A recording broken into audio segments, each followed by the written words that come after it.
Okay, love is the basis of anarchy. Why do I say this? Well, first of all, anarchy is just simply the absence of government. It has nothing to do with violence. In fact, it'll turn out, as you'll see, that government is the main source of violence. Obviously, the individual is the source of violence, but government, by its very nature, is a violent organization. The second of all, parenting is the loving acceptance of the child's individuality, which they know comes from an unknowable subjectivity. Even in the womb, we know that there's an individuality there. Women report this. And as we raise our children, we don't know what's going to come next. We may have some better idea than the non-biological parents, the people who don't belong, but I mean the people who are biologically related to the child, and some are more than others. But basically, every human being and every being has its own subjectivity. We all live in our own universe, subjectively speaking. Moreover, there's a response mechanism that government cannot have to the individual because it is a collective political actor.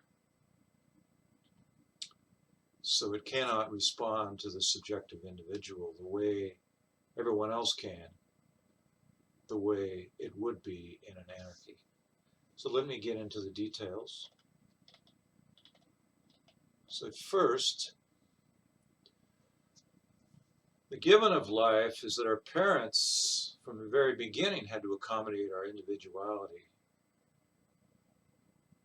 That's what the love is. It's an acceptance of who we are as individuals. And parents, regardless of how, in most cases, how intense society may not accept them, parents tend to love their children regardless. And some of them are more selfish than others and will demand that the child meet some kind of mold or other. But that's not the reality of life, that children and human beings fall into their own category, each and every one of us. And therefore, because of that raising, that loving raising, what happened? Because of that loving raising, uh, in social life, we respect the feeling of others. We accommodate. We ask, how are you? We don't say, this is how it's going to be.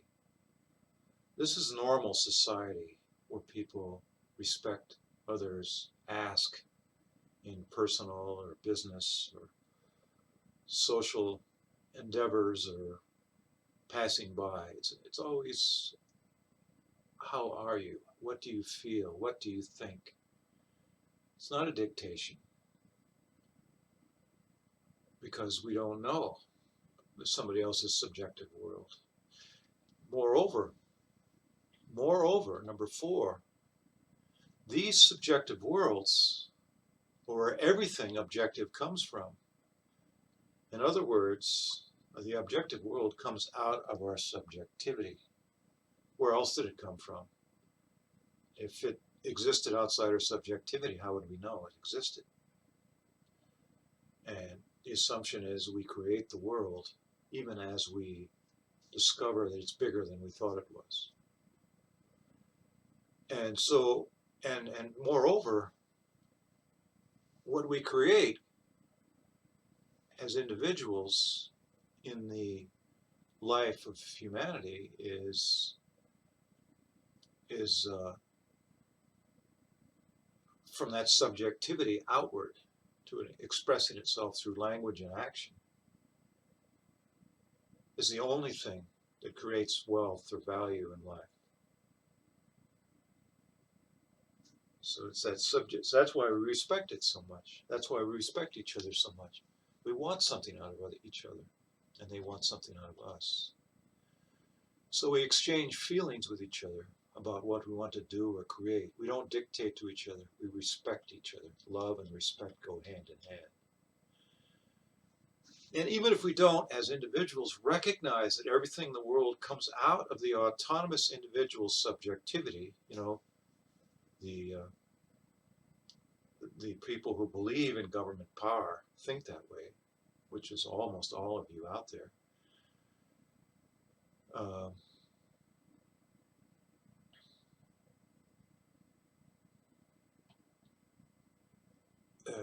the autonomous individual subjectivity, it demands our respect for the individual. Even if we don't do that, our culture of mutual respect points to this reality. Our culture of parenting and the culture of mutual respect that came out of that loving parenting. It's a real thing, loving parenting. Now, government, on the other hand, ignores the reality of the individual subjective universe, which we all have. It's a cultural throwback. It doesn't ask the individual and has therefore no individual feedback.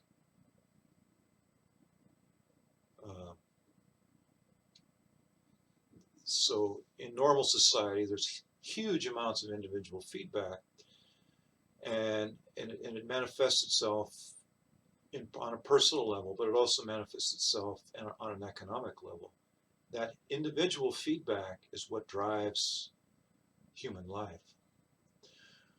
So with the threat of violence behind it, government takes our resources, dominates our security, our transportation, our education, our defense, our healthcare, all without any individual feedback. And by the way, all these things are things which make it conducive to thinking we need government. Without government, no security, no roads, ignorant people, invaders, and as you will see, that's not the case at all. And of course, healthcare. All these things appeal to our fear and not to our love. So it gains acquiescence, government, for this tyranny, through its disinformation, through educational and media hitherto, now that we have the internet, predominance, making the people economically and socially ignorant. To wit, government regulation is fascism. Rather than regulating according to law, it regulates according to political and special interest needs. It has to, and law must be applied very specially in special circumstances. And government has a hard time doing that. It pretends to do that, but if you had a free market, just as you have a free market in shoes or automobiles to a large degree, or to housing, or to computers, or to construction, or to agriculture, to not entirely, but to a large degree, you will have individual feedback so that people who are producing the product have to adjust, because the people who don't have to buy. That's what a free market means. Not so with government. So it tends to operate through politics, that feedback, and it operates without the individual feedback. And so regulations help those special interests. That's why big corporations like regulation, because little companies can't get started because they can't afford it. So that's the economics that isn't understood because of our educational system by a government which is not interested in such a thing.